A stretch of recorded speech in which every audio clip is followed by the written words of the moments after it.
நெல்லையில் நடைபெறும் இளையராஜாவின் இசை நிகழ்ச்சி காரணமாக மதுரை கன்னியாகுமரி 4 வழிச்சாலையில் போக்குவரத்து கடுமையாக பாதிக்கப்பட்டிருக்கிறது. விவரங்களோடு இணைந்திருக்கிறார் செய்தியாளர் ராஜீவ் கிருஷ்ணா. அவரோடு பேசலாம். ராஜீவ் கிருஷ்ணா, போக்குவரத்து கடுமையாக பாதிக்கப்பட்டிருப்பதாக தகவல் வெளியாகி இருக்கிறது. நெல்லையில் எங்கு இந்த நிகழ்ச்சி நடைபெறுகிறது? போக்குவரத்தை சீரமைக்கிறதுக்கு என்ன நடவடிக்கை எடுத்திருக்கிறாங்க? கார்த்திகா, நெல்லையில் இன்று இசைஞானி இளையராஜாவினுடைய கச்சேரி நடைபெறுவதாக இருந்தது. இதற்காக 20,000க்கும் மேற்பட்ட டிக்கெட்டுகள் விற்பனையானதாக அங்கு உள்ள நிறுவனத்தினர் கூறினர்.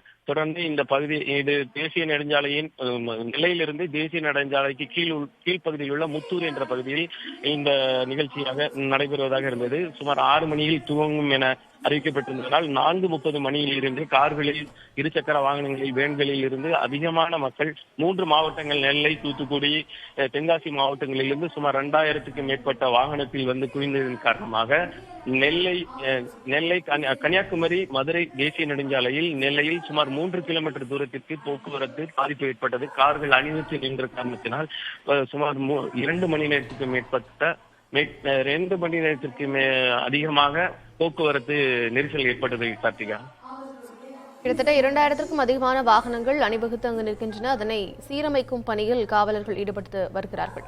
விவரங்களை வழங்கியமைக்க நன்றி ராஜகிருஷ்ணன்.